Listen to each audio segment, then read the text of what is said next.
اعوذ باللہ من الشیطان الرجیم، بسم اللہ الرحمن الرحیم۔ السلام علیکم ورحمۃ اللہ وبرکاتہ۔ آپ دیکھ رہے ہیں قرآن اور وظائف۔ ڈیئر لسنرز، آج ہم انشاءاللہ اصحاب کہف کا واقعہ بیان کریں گے۔ اصحاب کہف سے آپ سب بخوبی واقف ہوں گے، سورہ کہف، جس میں اس واقعے کا تفصیل سے اللہ تعالیٰ نے ذکر فرمایا ہے۔ اسی ریفرنس میں ہم انشاءاللہ یہ واقعہ بیان کریں گے۔ آج سے تقریباً 2000 سال پہلے ملک روم کے شہر افسوس میں ایک ظالم بادشاہ دقیانوس کی حکومت تھی۔ جو شخص بتوں کی پوجا نہ کرتا وہ اسے قتل کروا دیتا۔ ایک دن ایمان والوں کے قتل کا منظر دیکھنے کے لیے چند نوجوان آئے۔ اللہ عز و جل نے ان کی آنکھوں سے پردے ہٹا دیے تو انہوں نے دیکھا کہ جس مومن کو بھی قتل کیا جاتا، فرشتے آسمان سے اترتے اور اس کی روح کو اپنے ساتھ لے جاتے۔ یہ ایمان افروز منظر دیکھ کر وہ سب نوجوان ایمان لے آئے۔ بادشاہ دقیانوس کسی سفر پہ 3 دن کے لیے جا رہا تھا۔ اس بات کو جب اس کو علم ہوا تو اس نے انہیں 3 دن کی مہلت دی کہ میری واپسی تک ایمان سے پھر جاؤ، ورنہ تمہیں قتل کر دیا جائے گا۔ تیسرے دن یہ صاحب ایمان نوجوان کچھ مال لے کر رات کے وقت شہر سے رخصت ہو گئے۔ راستے میں انہیں اپنے خاندان کی بکریاں چرانے والا ایک چرواہا ملا، جسے انہوں نے اپنا ماجرا بیان کیا اور اسے بھی ایمان کی دعوت دی۔ چرواہے نے ایمان قبول کیا اور ان کے ساتھ شامل ہو گیا۔ چرواہے کا رکھوالی کرنے والا کتا بھی ساتھ ہی چل پڑا۔ یہ سب سفر کرتے کرتے صبح کے وقت شہر سے تقریباً 6 میل دور ایک غار میں پہنچے اور کھانا کھا کر سو گئے۔ یہی وجہ ہے کہ انہیں اصحاب کہف یعنی غار والے کہا جاتا ہے۔ کہف کے لغوی معنی غار کے ہیں۔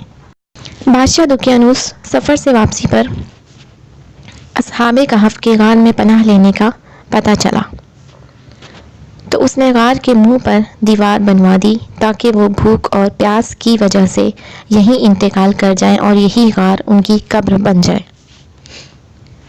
جس حکومتی ملازم کو یہ کام دیا گیا، اس نے اصحاب کہف کے نام، تعداد اور ان کا پورا واقعہ عمدہ قسم کے سیسے، ایک سیاہی مائل نیلے رنگ کی دھات ہوتی ہے جسے سیسا کہا جاتا ہے، اس سے بندوق کی گولیاں اور چھرے وغیرہ بھی بنائے جاتے ہیں، اس سے بنی تختی پر لکھوایا اور اسے تانبے کے ایک صندوق میں بند کر کے دیوار کی بنیادوں میں رکھوا دیا۔ اصحاب کہف تقریباً 309 سال مکمل سوئے رہے۔ اس دوران کسی بھی قسم کی آواز کے سبب ایک لمحے کے لیے بھی بیدار نہیں ہوئے۔ اس عرصے میں کئی بادشاہ آئے اور گئے، یہاں تک کہ ایک نیک دل بادشاہ بیدروس کی حکومت آ گئی۔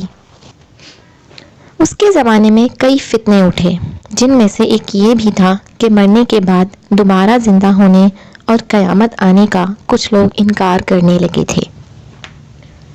بیدروس نے یہ حالت دیکھ کر بارگاہ الہی میں فریاد کی، یا اللہ عز و جل، کوئی ایسی نشانی ظاہر فرما جس سے لوگوں کو مرنے کے بعد دوبارہ زندہ ہونے اور قیامت آنے کا یقین ہو۔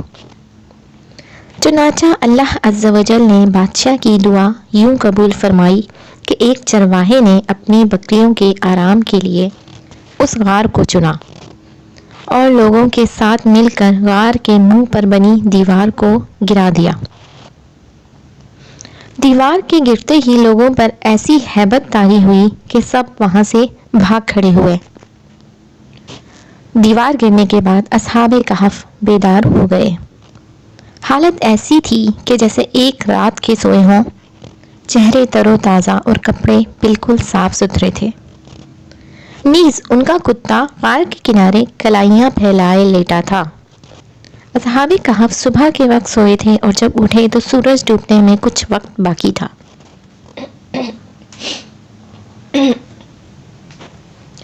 انہوں نے نماز ادا کی اور اپنے ساتھی یملیخا کو کھانا لانے کے لیے بھیجا۔ یملیخا ایک تندور والے کی دکان پر گئے اور کھانا خریدنے کے لیے دقیانوسی کے دور کا سکہ دیا۔ صدیوں پرانا سکہ دیکھ کر بازار والے سمجھے کہ ان کے ہاتھ کوئی پرانا خزانہ آ گیا ہے۔ وہ یملیخا کو حاکم کے پاس لے گئے۔ اس نے پوچھا خزانہ کہاں ہے؟ یملیخا بولے یہ خزانہ نہیں، ہمارا اپنا پیسہ ہے۔ حاکم وقت کہنے لگا یہ کیسے ممکن ہے، یہ سکہ تو 300 سال پرانا ہے، ہم نے تو کبھی یہ سکہ نہیں دیکھا۔ یملیخا بولے دقیانوس بادشاہ کا کیا حال ہے؟ حاکم بولا آج کل اس نام کا کوئی بادشاہ نہیں، ہاں کئی 100 سال پہلے اس نام کا ایک کافر بادشاہ گزرا ہے۔ یملیخا نے کہا ہم کل ہی تو دقیانوس سے اپنی جان بچا کر غار میں چھپے تھے، آئیے میں آپ کو اپنے ساتھیوں سے ملواتا ہوں۔ حاکم اور کئی لوگ غار کی طرف چل پڑے۔